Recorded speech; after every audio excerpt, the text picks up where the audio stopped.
Wish, Chapter 1. I looked down at the paper on my desk, the Getting to Know You paper. At the top, Mrs. Willoughby had written, Charlemagne Reese. I put a big X over Charlemagne and wrote, Charlie. My name is Charlie. Charlemagne is a dumb name for a girl, and I have told my mama that about a gazillion times. I looked around me at the hillbilly kids doing math in their workbooks. My best friend Alvina told me they would be hillbilly kids. You will hate it in Colby, she said. There's just red dirt roads and hillbilly kids there. She had flipped her silky hair over her shoulder and added, I bet they eat squirrels. I glanced at the lunch boxes under the desks around me and wondered if there were any squirrel sandwiches in them. I looked back down at the paper in front of me. I was supposed to fill in all this stuff so my new teacher could get to know me. On the line beside Describe Your Family, I wrote, Bad. What's your favorite subject in school? None. List your 3 favorite activities: soccer, ballet, and fighting. 2 of those 3 activities were lies, but one of them was the truth. I am fond of fighting. My sister Jackie inherited Daddy's inky black hair, and I inherited his fiery red temper. If I had a nickel for every time I've heard, the apple don't far from the tree, I'd be rich. Daddy fights so much that everybody calls him Scrappy. In fact, at this very minute, while I'm stuck here in Colby, North Carolina, surrounded by hillbilly kids, old Scrappy is back in Raleigh in the county jail again because of his fondness for fighting. And I don't need a crystal ball to know that at this very minute in our house in Raleigh, smack dab in the middle of the day, Mama is in bed with the curtains drawn and empty soda cans on the nightstand. She will stay in that bed the livelong day.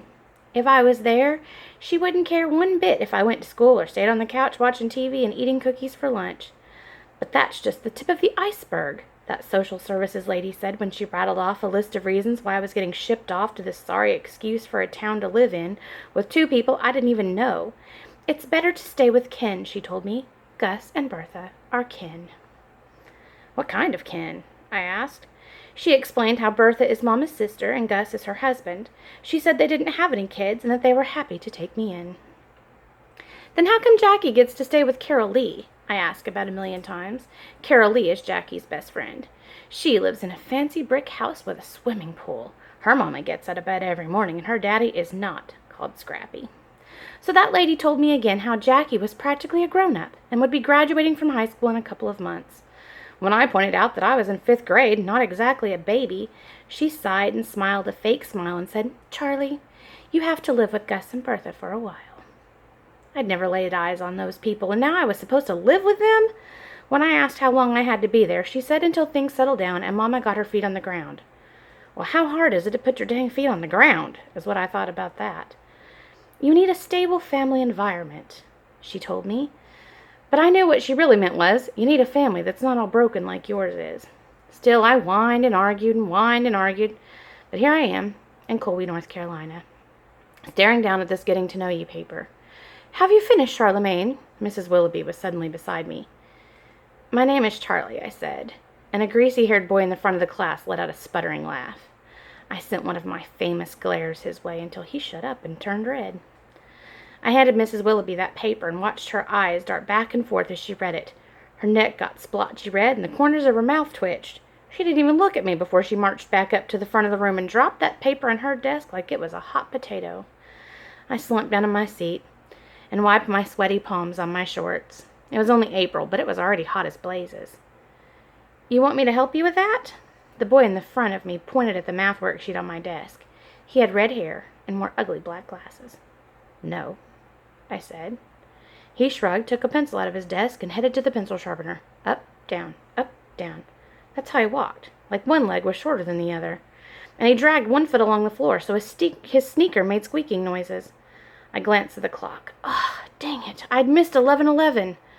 I have a list of ways there are to make a wish, like seeing a white horse or blowing a dandelion. Looking at a clock at exactly 11:11 is on my list. I'd learned that from the same old man who owned the bait and tackle shop out by the lake where Scrappy and I used to go fishing. Now that I'd missed 11:11, I was going to have to find another way to get in my wish for the day. I hadn't missed one single day of making my wish since the end of 4th grade, so I sure didn't want to miss one now. Then Mrs. Willoughby nodded toward that red-headed boy sharpening his pencil and said, Howard, why don't you be Charlie's backpack buddy for a while? Mrs. Willoughby explained that when a new kid comes to school, their backpack buddy shows them around and tells them the rules until they get settled. Howard grinned and said, "Yes, ma'am." And that was that. I had a backpack buddy, whether I wanted one or not. The rest of the afternoon creeped along so slow I couldn't hardly stand it. I stared out the window while kids took turns bragging about their social studies projects. A misty rain had begun to fall and dark gray clouds hovered over the tops of the mountains in the distance. When the bell finally rang, I hightailed it out of there and headed for the bus. I hurried up the aisle and dropped into the last row. I kept my eyes on a piece of dried-up chewing gum stuck to the seat in front of me while I sent laser thoughts zipping and zapping around the bus. Do not sit next to me. Do not sit next to me. Do not sit next to me. If I had to be stuck on a bus full of kids I didn't even know, I at least wanted to sit by myself. My laser thoughts seemed to be working, so I took my eyes off the gum and glanced out the window. That red-headed boy with the up-down walk was hurrying toward the bus, his backpack bouncing against him with every step. When he got on the bus, I quickly looked back at the gum and sent my laser thoughts out again. But that boy didn't waste a minute shuffling up the aisle and plopping himself right down next to me. Then he thrust out his hand at me and said, "Hey, I'm Howard Odom." He pushed at his ugly black glasses and added, "Your backpack buddy." Now what kind of kid shakes hands like that? No kid I ever knew. He kept his hand there and stared me down until I couldn't help myself. I shook hands with him. "Charlie Reese," I said. "Where are you from?" "Raleigh." "Why are you here?" He sure was nosy. But I figured if I'd laid out the cold hard truth, that would shut him up, and maybe he wouldn't want to be my backpack buddy anymore. "My daddy's in jail, and my mama won't get out of bed," I said. Well, that boy didn't even blink an eye. "What's he in jail for?" "Fighting." "Why?" "What do you mean?" He wiped at his fogged-up glasses with the bottom of his T-shirt. His face was flush pink in the damp heat of the bus. "Why was he fighting?" he said. I shrugged. There was no telling why Scrappy was fighting. Besides, there was probably a bunch of other reasons he was in jail, but nobody ever tells me anything. "Gus and Bertha told my mama you were coming. They go to my church, and I gave them a cat one time," Howard said. "A scrawny gray cat that was living up under my porch." Then he went on about how Gus taught him how to make a slingshot, and how sometimes Bertha sells bread and butter pickles by the side of the road in the summer. How his mama drove her car right into the ditch beside Gus and Bertha's driveway one time, and Gus pulled it out with a tractor, and then they all ate barbecue sandwiches in the front yard. "You'll like living with them," he said. "I'm not living with them," I told him. "I'm going back to Raleigh." "Oh." He looked down at his freckly hands in his lap. "When?" "When my mama gets her feet on the ground." "How long does that take?" I shrugged. "Not long." But the knot in my stomach told me that that was a lie. The worry clutching at my heart told me that my mama might never get her feet on the ground. As the bus pulled out of the parking lot and headed toward town, Howard rattled off a list of school bus rules.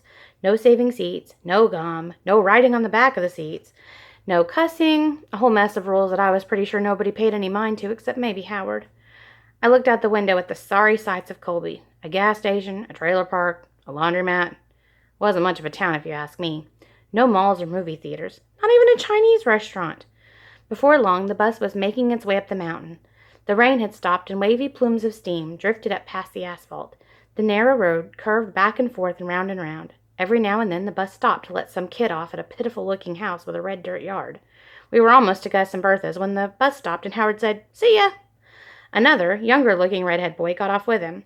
I watched them make their way across the weed-filled yard to their house. Bikes and skateboards and footballs and sneakers were scattered from the front door to the road. A garden hose snaked from a dripping faucet to a hole in the yard. A small, dirty-faced boy was dropping rocks in the hole, sending up splashes of muddy water. Howard waved as the bus pulled away, but I turned my eyes back to that dried-up gum.